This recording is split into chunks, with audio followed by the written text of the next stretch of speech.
Iran ने खलीजी मुल्कों में अमेरिकी फौजी ठिकानों पर लगातार हमले किए हैं। अमेरिका और इजरायल के हमलों के जवाब में ईरान ने सऊदी, यूएई, कतर पर हमले किए हैं। इससे इन मुल्कों की मुश्किलें बढ़ गई हैं। सऊदी अरब ने कहा कि ईरान की तरफ से हो रहे हमलों का जवाब देने का उनकी फौज को हक है और वो इस तरफ बढ़ सकते हैं। सऊदी सरकार ने वजीर खारजा प्रिंस फैजल बिन फरहान से कहा है कि हम ईरान से हो रहे मिसाइल और ड्रोन हमलों के जवाब में फौजी कार्रवाई से इनकार नहीं कर सकते।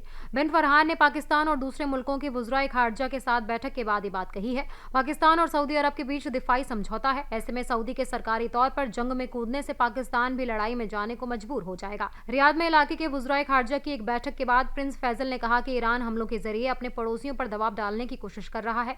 सऊदी अरब इस दबाव के आगे नहीं झुकेगा, बल्कि ये ईरान को उल्टा पड़ेगा। हमने बहुत साफ तौर पर कहा है कि हम जरूरत पड़ने पर फौजी कार्रवाई करने का हक महफूज रखते हैं।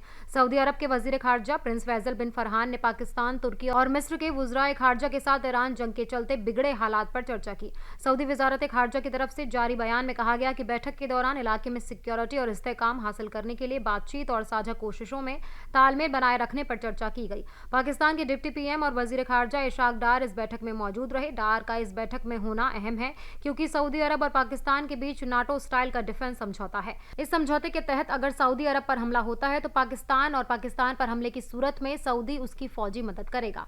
पाकिस्तान ने बीते साल सऊदी अरब के साथ दिफाई समझौता किया था। सितंबर में हुए नाटो स्टाइल के समझौते में किसी एक मुल्क पर अटैक को दोनों मुल्कों पर हमला माना जाएगा। यानी अगर सऊदी अरब पर ईरान का हमला होगा और वो जंग में कूदता है तो पाकिस्तान मदद करने के लिए मजबूर होगा।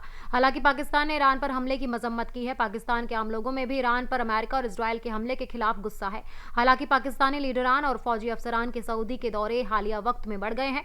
ईरान जंग शुरू होने के बाद पाकिस्तान के वजीर खारजा से पहले आर्मी चीफ असीम मुनीर भी सऊदी के डिफेंस मिनिस्टर से मिल चुके हैं। पाकिस्तान ने अभी तक इस मुद्दे पर बहुत बैलेंस बयान दिए हैं।